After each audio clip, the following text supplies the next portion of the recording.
Muy buenas tardes. Gracias a todos por estar en esta conferencia virtual. Sé que muchos están trabajando o están llegando a casa. Tenemos horario diferente, pero es importante tener este tipo de conferencias que son gratuitas y con tan diferentes ponentes internacionales. Voy a hablar acerca de Leptospira canina.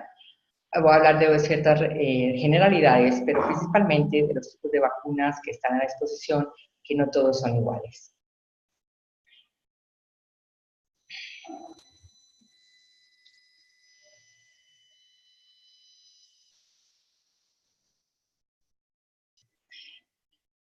Soy médico veterinario de la Universidad de La Salle, estudié medicina veterinaria en la Universidad de La Salle en Colombia y después empecé a hacer una maestría en virología en la Universidad de Georgia en Estados Unidos y trabajé por 21 años en investigación y desarrollo de vacunas para perros y gatos en una compañía que era francesa, al principio Ron Merier y después se volvió Medial, hoy en día es Boehringer Ingelheim. Y desde 2013 soy consultora para la industria de salud animal y conferencista de vaccinología y zoonosis para América Latina.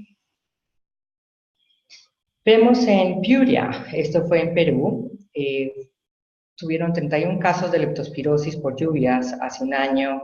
En Colombia hay un sistema de vigilancia muy bueno y tenemos muchas áreas donde el reporte de leptospirosis se hace frecuentemente. En la República Dominicana, en 2017, 20 personas murieron por esta enfermedad.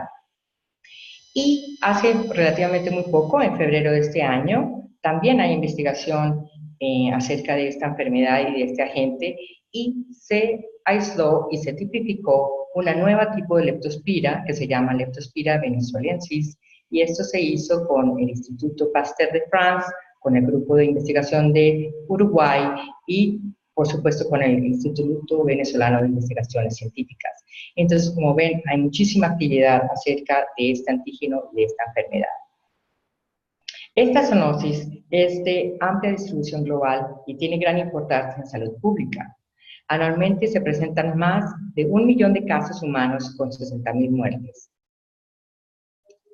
Acerca de vacunas para humanos, desde hace 30 años, la primera vacuna disponible para humanos fue una vacuna francesa, monovalente, contra icterhemorragie, desarrollada por el Instituto Pasteur, y el nombre comercial era Spirolet. Al mismo tiempo, en China se desarrolló una vacuna bivalente de icterhemorragie y Hebdomadis, y hace unos años en Cuba se hizo disponible, sobre todo para todas las personas que trabajan en cultivos de caña de azúcar, donde hay muchas ratas, las cuales tienen leptospira, y los humanos se infectan. Entonces, como programa de inmunización preventivo para estos trabajadores de caña de azúcar, tienen disponibles una vacuna que es trivalente contra leptospira, contra la Ceroval canicola, Copenhagen y Mondovis. Acerca del organismo es aeróbico, gram negativo, puede sobrevivir por semanas en riachuelos y zonas pantanosas. La multiplicación óptima es de 26 a 30 grados centígrados y con un pH un poco ácido.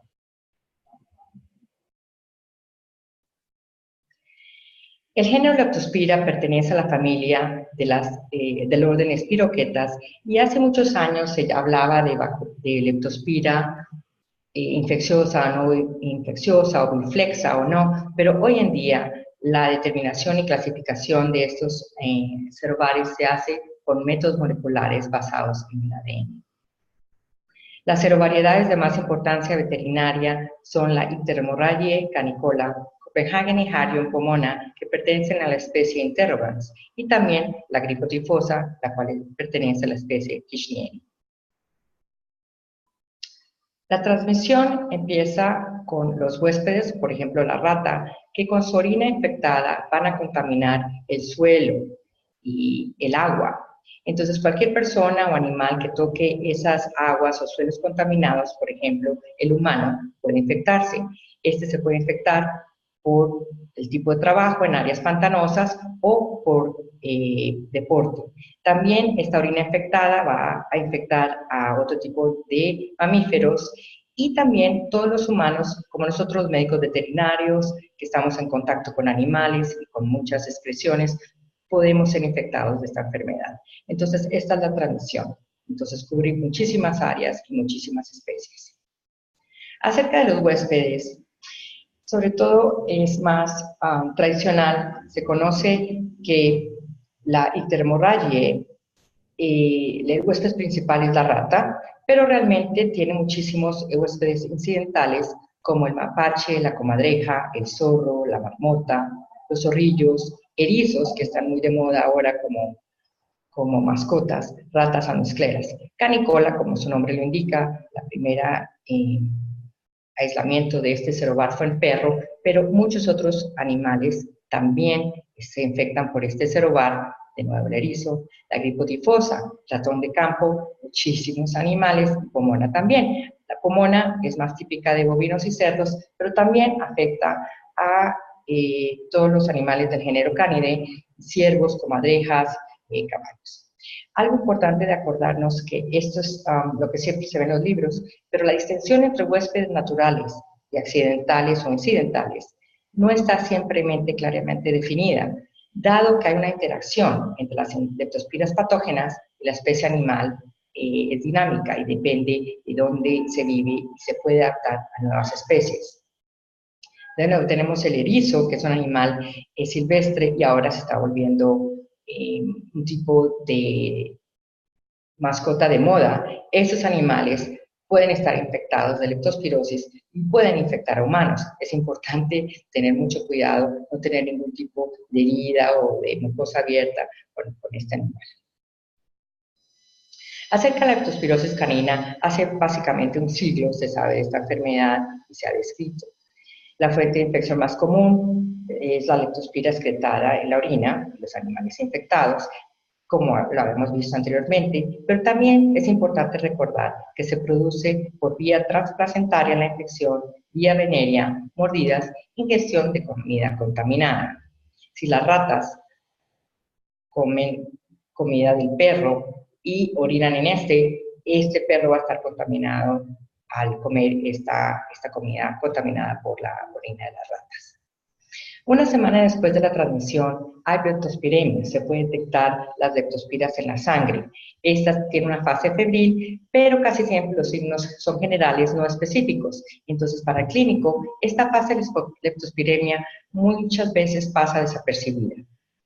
Si el perro estaba previamente inmunizado con el cerovar específico, el sistema inmune podrá bloquear las espiroquetas en este periodo.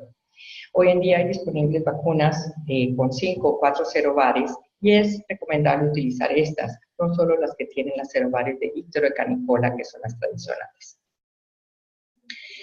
Si hay perros susceptibles que se infectan y no están inmunizados, la infección continúa a la diseminación sistémica a órganos internos, produciéndose la leptospiuria.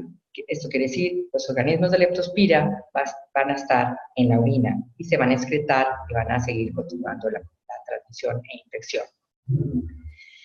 ¿Por qué estamos viendo más leptospirosis canina en áreas urbanas?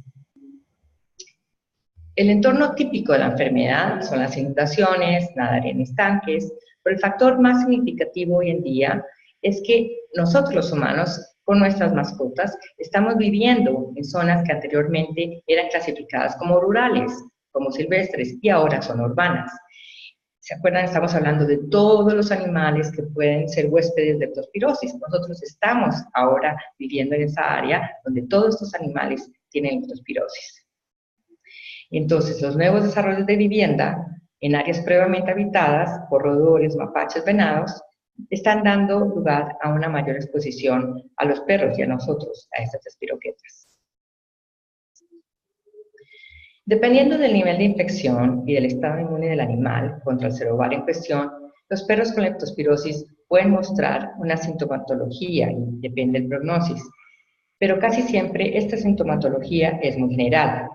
Los animales sufren de dolores musculares, tienen rigidez, debilidad, temblor o renuencia a moverse, presentan uveitis Y esto es debido a la vasculitis, a la miositis o nefritis causada por la colonización de espiroquetas en estos tejidos.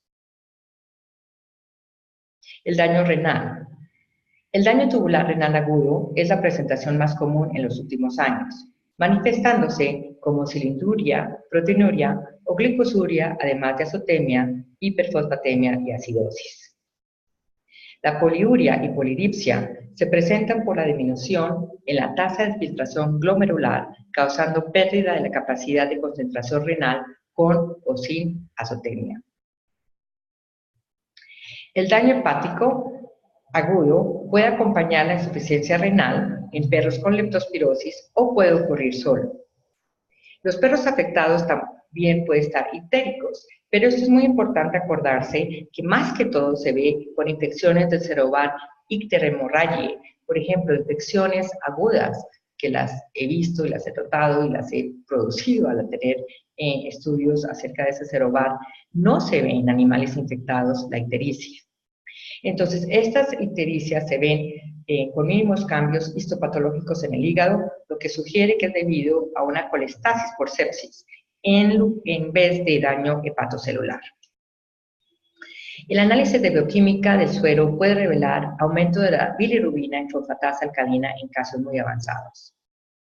Entonces, siempre que hay fibrosis hepática o hepatitis, es conveniente pensar también que se debe hacer diagnóstico de leptospirosis.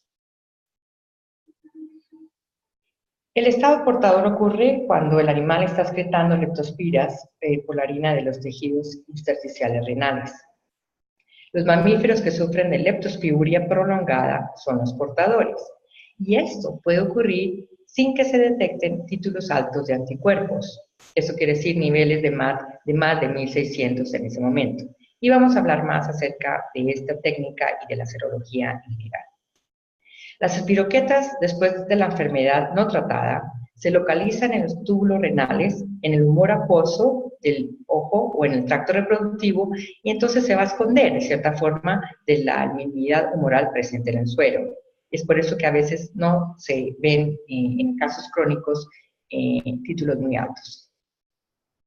La respuesta inmune a la infección empieza con opsonización y fagocitosis por neutrófilos y macrófagos, activación del complemento, generación de anticuerpos, y esos anticuerpos casi siempre pensamos en MAT, porque esta técnica va a detectar los liposacáridos de la membrana exterior, pero realmente el sistema inmune se desarrolla, acá está por ejemplo el LPS, los liposacáridos, es la única técnica que tenemos hoy en día práctica que va a detectar los niveles de anticuerpos contra este tipo de partícula.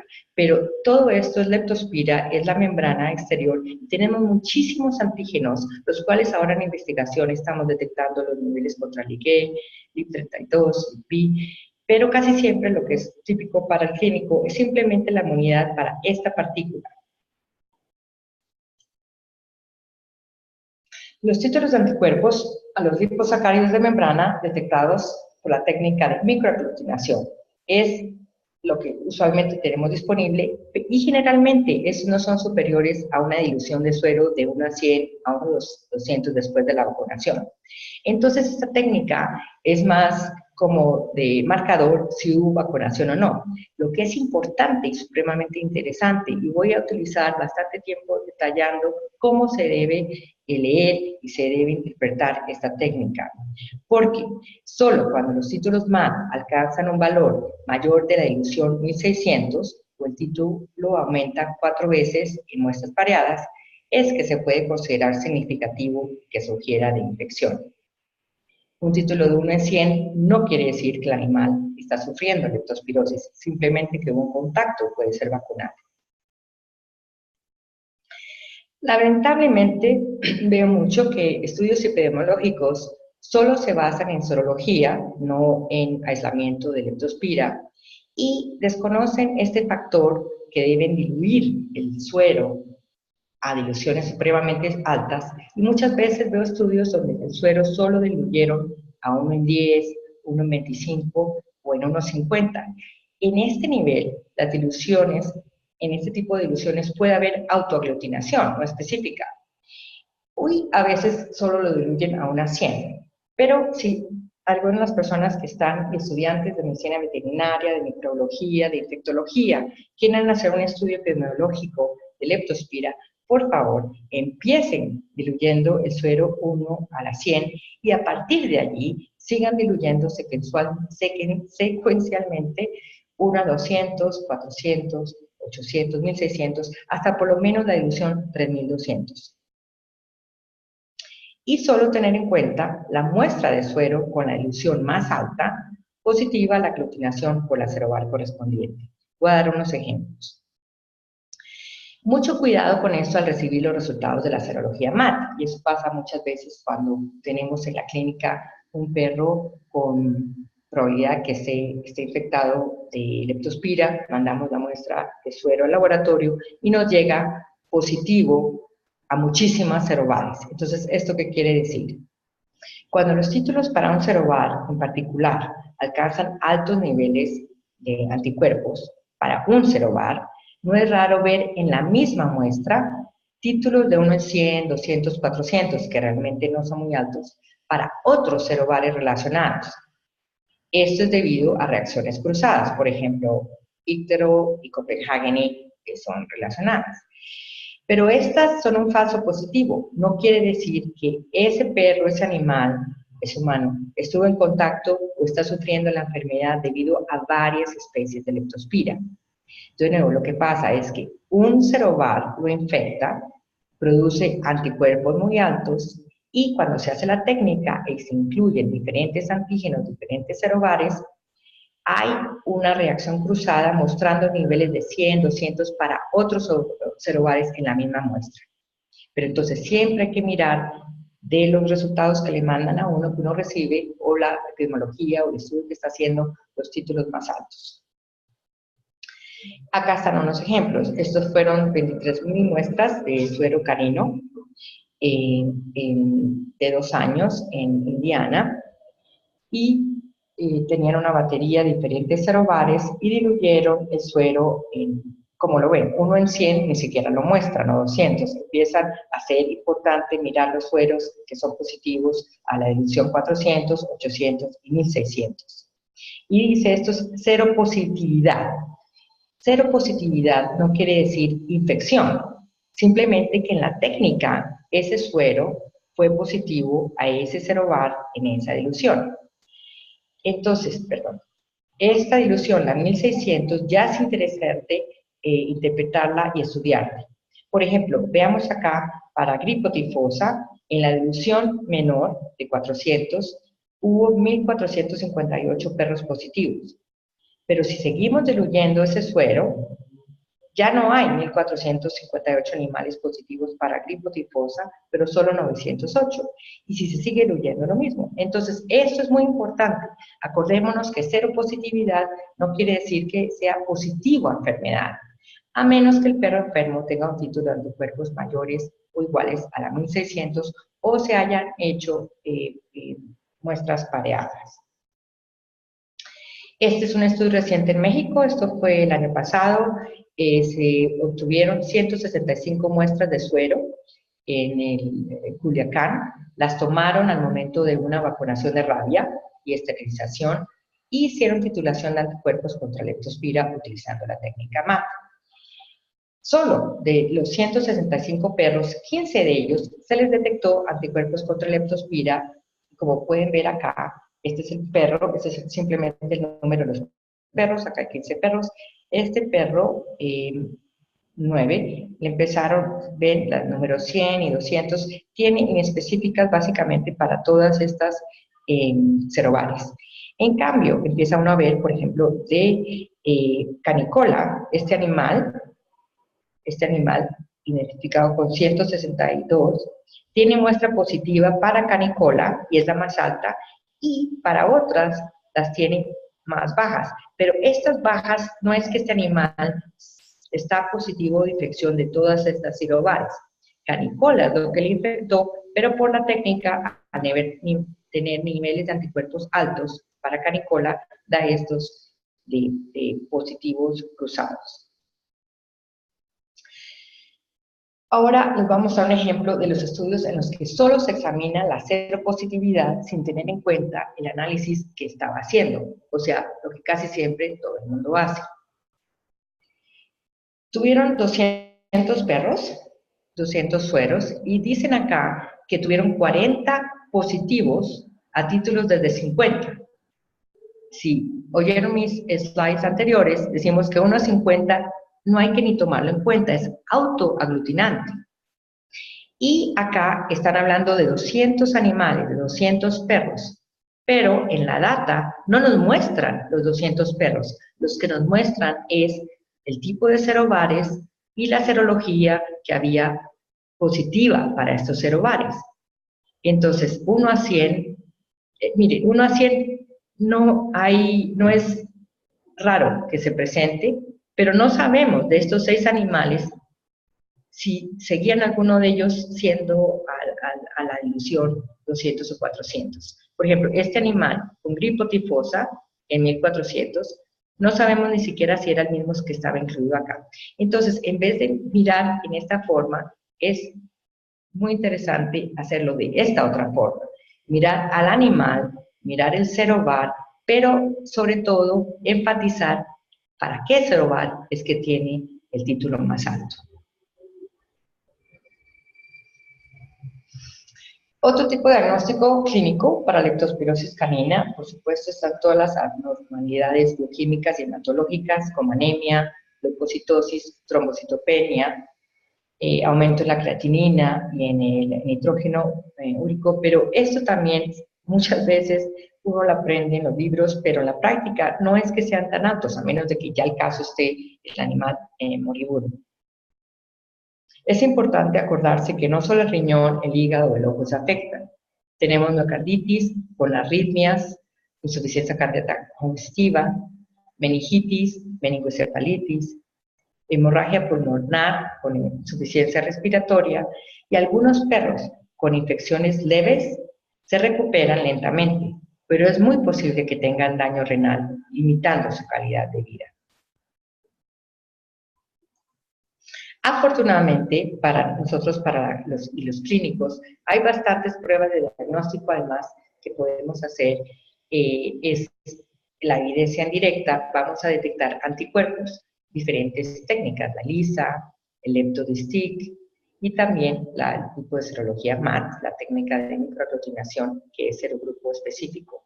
Y hay kits disponibles para detectar la seroconversión y los anticuerpos contra esta enfermedad. Uno de ellos, al cual realmente me gusta mucho, es el tipo de Immunocomp. Este tiene un antígeno mezclado de icterhemorragia, canicola, pulmonar y gripo tifosa.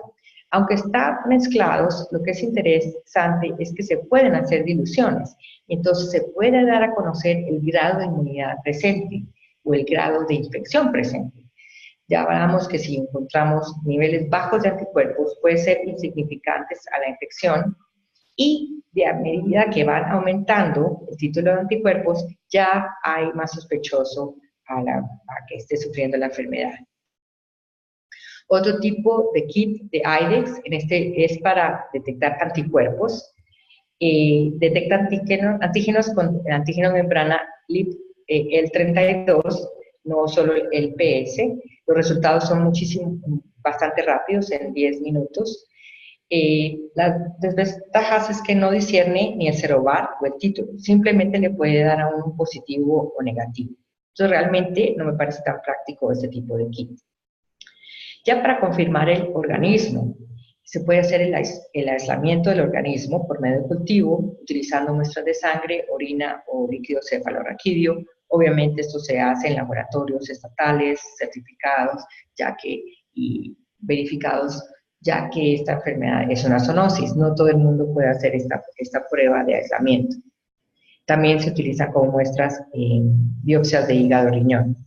La microscopía de campo oscuro y contraste de fase, y con esta microscopía se puede hacer coloración de histopatología de plata, inmunofluorescencia, inmunoperoxidasa, y acá tenemos unos ejemplos. Esto es de immunohistochemistry de la Universidad de Georgia, y este también es de un tipo de mucina, muy bonito el tipo de infectado inflamatorio. Y tenemos a nuestra disposición hibridación del ADN por la técnica de PCR. Y está a disposición de las clínicas diferentes tipos de kits. Están los de IDEXX, en los que se puede utilizar sangre, también orina, y puede darnos la detección del antígeno. Entonces, este kit que va a detectar antígeno, sí creo que es una arma muy buena para la clínica, porque se puede hacer diagnóstico de infección, detectando leptospiremia y leptospiuria. Entonces, para el diagnóstico práctico de laboratorio, tenemos, si el revisamiento de sangre o orina no es posible, se puede hacer títulos de anticuerpos. Ya sabemos que los títulos altos son sospechosos. Y sobre todo también a este nivel, y aunque el animal tenga vacunación, este nivel de anticuerpos nunca se logra con vacunación. Eso quiere decir que el animal está infectado.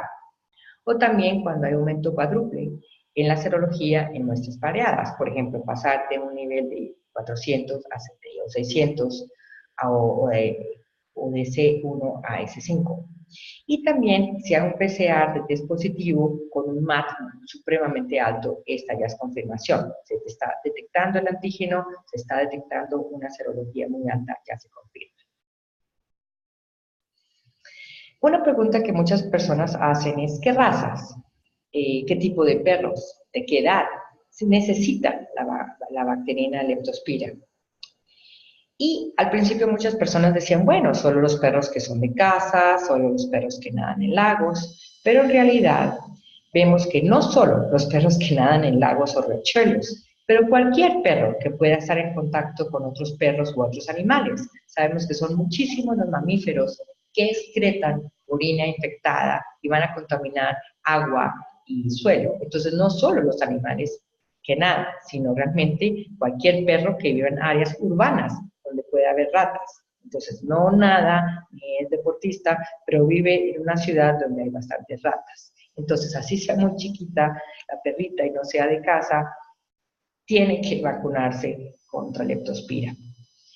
Hablando de todas las vacunas, y por esto quería enfatizar, y era el título de mi presentación, que no todas las bacterinas de leptospira son iguales. Uno podría asumir que todas proporcionan el mismo nivel de protección, y esto no es así. No hay inmunidad cruzada entre sorobares. Una vacuna que solo contiene icterhemorragia o canicola no va a proteger contra gripotifosa. Una vacuna que solo ayuda en el control de la enfermedad o tiende a disminuir la infección es muy diferente a una vacuna que prevenga leptospiremia y prevenga la excreción del organismo, leptospiuria. Uno podría asumir también que todas las bacterinas producen muchas reacciones o no protegen contra excreción de leptospiras o que todas tienen una muy corta duración de inmunidad. Estas son cosas que uno oye y esos son conceptos realmente del pasado. Y no es así, porque depende de cuál vacuna se utilice en estos perros, ya que no todas son iguales. Las reacciones postvacunales de las bacterinas con leptospira, como urticaria, prurito, edema facial, disnea, vómito, diarrea, se ven realmente cada vez menos. Los agentes causales de estas pueden ser debidas al alto nivel de proteína, suero de conejo o suero fetal bovino, remanente en la producción de las bacterinas, el uso de gelatina o caseína, que son estabilizantes, sobre todo en vacunas liofilizadas. Ustedes pueden ver que hay vacunas para leptospira que vienen en forma liofilizada, muy probablemente van a tener este tipo de estabilizantes. Alto nivel de albúmina de suero bovino, BCA, que es un ingrediente en la producción de estas vacunas. En algunas de ellas estos niveles remanentes son altos. Y también es importante que se fijen qué vacunas de leptospiras tienen adyuvantes y las que no tienen adyuvantes. Todas las vacunas de leptospira son inactivadas. ¿Sí? No hay ninguna vacuna a bacteria viva. Las vacunas de leptospira nunca van a producir leptospirosis, son inactivadas. Pero algunas de ellas tienen adyuvantes. casi siempre hidróxido de aluminio. Pero algunos laboratorios ya no usan ninguno de estos ingredientes en la fabricación o los tienen muy limitados en las bacterinas inactivadas de leptospira. Entonces, es importante que piensen eso. Las que tienen adyuvantes muy probablemente van a producir estas reacciones como urticaria, y las que tienen liofilizadas también, o las que tienen un sistema de producción no tan avanzado. Este es un estudio interesante acerca de la protección de 3 bacterinas comerciales. Estas bacterinas, las 3 de ellas contenían canicola en Ictor hemorrhagiae y se les hizo la prueba contra canicola. Este es un estudio independiente en Francia, fue en 2003, y utilizaron 3 tipos de vacunas comerciales y un grupo control con distemper, adeno para influenza de parvo. Vacunaron los perros, obviamente sin bacterina de lepto. Y el desafío, es decir, introducir la enfermedad a los perros, se hizo infectando a los perros con un cultivo de canicola 7 semanas después de la segunda vacunación. Entonces, los perros fueron vacunados, recibiendo 2 dosis, y 7 semanas de la segunda dosis se infectaron con un cultivo virulento de Leptospira canicola. Entonces empezaron a hacer la muestra, toma muestra de sangre, muestra de orina, y al final del estudio se toman muestras de riñón.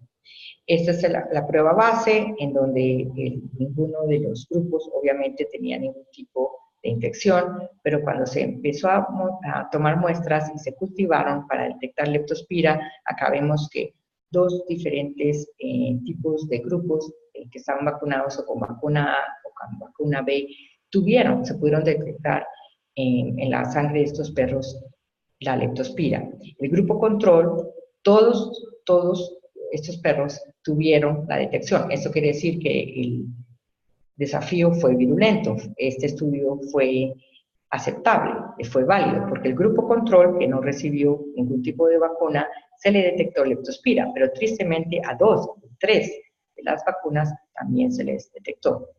Lo mismo en las pruebas de las muestras de orina, se pusieron en aislamiento para aislar leptospira.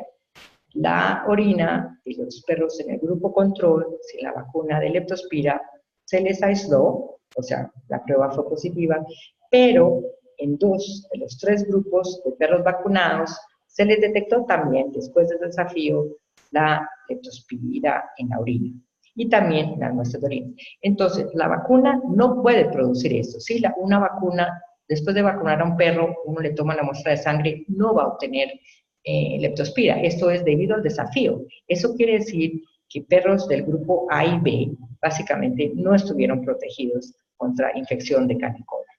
Entonces, acordémonos, 2 de las 3 vacunas comerciales no protegieron a perros vacunados solo 7 semanas después de la segunda vacunación.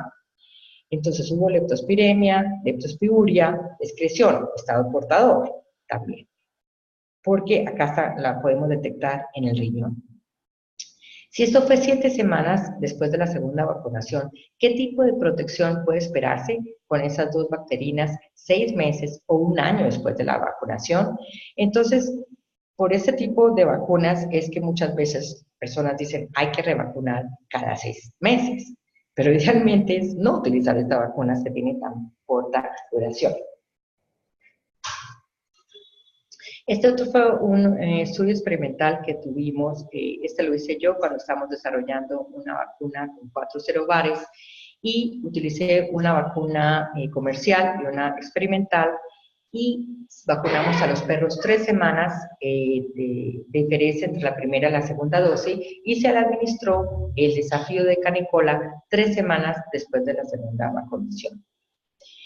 La data, después del desafío, hicimos todo el aislamiento, y para este grupo no se encontró ningún tipo de leptospira en la sangre o en la orina, y también se tomaron muestras del riñón y no se detectó.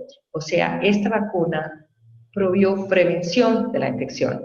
Y esta otra vacuna comercial, 1 de 5 perros se les detectó leptospira en la sangre, al mismo perro en la orina, y a 2 de ellos se les pudo detectar daño renal.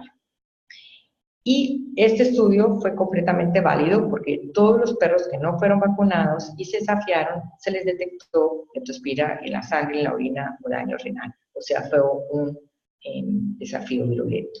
Entonces, sí, realmente en mis manos, en el grupo también de Francia, podemos ver que todas las vacunas no producen la misma, el mismo tipo de prevención. Este es un estudio interesante, esto fue en 2014, hablan de 12 meses de inmunidad, entonces si uno lo mira rápidamente dice, wow, pero qué maravilla, esta vacuna produce 12 meses. Si vemos y leemos en detalle el estudio, vemos las palabras, no hay prevención, reducen la infección, ¿sí? Dice, esta vacuna produjo prevención o disminuyó significativamente la infección contra canicola. Y hubo una tendencia a la reducción con este tipo de serovar. Además, la parte de gripotifosa ni siquiera fue válida porque no se pudo detectar ningún tipo de leptospira en el grupo control. Entonces, hay que leer detalladamente y de veras preguntar, ¿esta vacuna reduce la infección o previene la infección? Entonces, acordámonos que las vacunas que solo contienen canicola, hemorragia no nos pueden proteger contra otros serovares y hay que revisar muy cuidadosamente el tipo de protección que cada vacuna contra leptospirosis puede ofrecer. Todos los laboratorios hacen los estudios con perros, ellos tienen la data, pero si todo el tiempo estamos oyendo leptospiremia y nunca hablan de leptospiuria, excreción, tenemos que pensar si no enfatizan tanto esto es porque no tienen la data para sustentar que previene contra la leptospiuria. Hay que preguntar qué tan virulento fue el desafío utilizado en los estudios de registro, ya que si tenemos un estudio en que el grupo control, solo el 50% de ellos se infectó, pues obviamente no le va a quedar tan difícil a los perros vacunados pasar esta prueba. ¿Qué tan afectado la excreción de lepto en la orina estuvo el grupo control? ¿Sí? Ya que esto servirá para demostrar de nuevo en qué situación fue demostrada la protección de la vacuna. Acordémonos que si hay diagnóstico, hay tratamiento, y por eso enfatizaba todos los kits que ahora tenemos a nuestra disposición en la clínica. Entonces, no solo la serología, y ahora sabemos mejor cómo interpretar la serología, sino también hay kits de diagnóstico que pueden detectar el antígeno en la sangre, en la orina, en el líquido cefalorraquídeo y también en biopsias de hígado o de riñón. Entonces, la rehidratación es con frecuencia una prioridad urgente, prestando atención a las concentraciones correctas de sales. Acordémonos de la medicación contra el dolor y para controlar diarrea y vómitos. Podemos utilizar terapia antimicrobiana específica para la leptospirosis. Para curar la infección y eliminar el estado de portador, se debe usar doxiciclina por administración oral de 5 miligramos por kilogramos 2 veces al día por 2 semanas mínimo. Este es un ejemplo de un producto específico de doxiciclina para la clínica veterinaria. También hay que recordarnos que los aminoglucósidos como la gentamicina y la amicacina están contraindicados en el tratamiento de leptospirosis porque hasta que la función renal ha sido restaurada. Se pueden utilizar beta-lactámicos cuando hay disfunción renal, ya ese animal ya está en hospitalización, y también la penicilina procaínica. Esto se puede utilizar intramuscular o subcutáneamente 1 a 2 veces por día por 2 semanas. Entonces, obviamente, esto ya es cuando el animal está en el hospital, pero la doxiciclina se puede utilizar por vía oral. Es importante hacer monitoreo después del tratamiento. Hay que considerar las normas de salud pública locales. Hay que reportar si el animal realmente estuvo enfermo de leptospirosis. Por eso es importante que un título de anticuerpos de 1 en 100 no quiere decir que el animal está enfermo de leptospirosis y haya que reportarlo o haya que destruir el animal porque se piensa que está enfermo de leptospirosis. Entonces, después del tratamiento hay que hacer seguimiento, ¿sí? Y por mínimo, los perros deben ser reexaminados 2 semanas después de dar de alta. Hay que hacer un panel de bioquímica en el suero y de gravedad específica en la orina. Y si el perro tuvo trombocitopenia o anemia, se deberá realizar un diferencial. También representa una oportunidad para obtener los títulos de anticuerpos convalecientes, ya que no deben ser más altos que los títulos anteriores antes del tratamiento. Entonces, es importante que pensemos que cualquier perro puede estar en contacto muy fácilmente con portadores de infección. Las ratas, como les decía, ellos buscan por la noche cuando nadie les está viendo la comida, que está en la mesa, en la casa de alguien con un dulce. Las ratas siempre están botando gotitas de orina y si esa orina está contaminada, toda esa mesa, todo ese plato va a estar contaminado con leptospiras. Los animales silvestres como los mapaches son portadores de rabia, de distemper, de moquillo, de leptospira, entonces no hay que fomentar, ay, qué lindo, mi perrito está amigo de un mapache. Y el diagnóstico de leptospirosis entonces es bastante complejo y hay que hacerlo cubriendo todas las áreas. El diagnóstico clínico presenta variadas manifestaciones según la especie, edad del animal, el estado inmune del paciente y la virulencia de la serovaria. Bacteriológico detecta el agente etiológico, que es el aislamiento, muchas veces no se puede hacer, pero por molecular se detecta qué especie e idealmente qué serovar causó la enfermedad. Y serológico, de nuevo, podemos utilizar esta técnica, pero siempre tomando en cuenta la dilución que es mayor de 1600. Se puede prevenir y se puede tratar y manejar esta enfermedad letal y zoonótica. No siempre hay que matar el animal. Entonces, podemos utilizar manejo preventivo. Podemos explicarle al dueño del perro que hay que limpiar y ventilar frecuentemente donde el perro duerme y toda la casa para que no haya roedores. Levantar los platos de comida y de agua por la noche, evitando que roedores los contaminen. Cambiar el agua hasta 2 veces al día. Y en la calle y en los parques, tener al perro con correa. Es triste que ver tanta gente caminando con los perros sin correa y dicen, no, pero es que es juiciosísimo, él no necesita correa. No, los perros no deben deambular libremente, porque podemos evitar que laman los postes donde hayan orinado otros perros, acordémonos, la lepto va a estar en esa orina, que vaya tras una perra en celo, leptospirosis se produce por vía venérea, y que tome agua estancada. Obviamente, la vacunación, la prevención es clave, y hablamos del tipo de vacunas. Es importante que tengan los serovares como gripo tifosa y además las vacunas que no tengan adyuvante, las vacunas que tengan menos remanentes de proteína y las vacunas, obviamente, que tengan en su data, en todos los folletos, la palabra prevención de excreción de leptospira en la orina. Y tenemos tratamiento para esta enfermedad zoonótica. Bueno, les quiero agradecer su presencia. Esta enfermedad zoonótica es supremamente importante y es muy bueno recordar todos los aspectos de esta enfermedad y que podemos tener las armas contra ellas. Muchas gracias por su participación. Muchísimas gracias, Camila. Gracias a todos por haber participado el primer día del Congreso Virtual de León. Les doy las gracias a todos y bueno, mañana vamos a arrancar a partir de las 12 del mediodía en Argentina y bueno, las 9 de la mañana en México. Muchísimas gracias y un saludo a todos.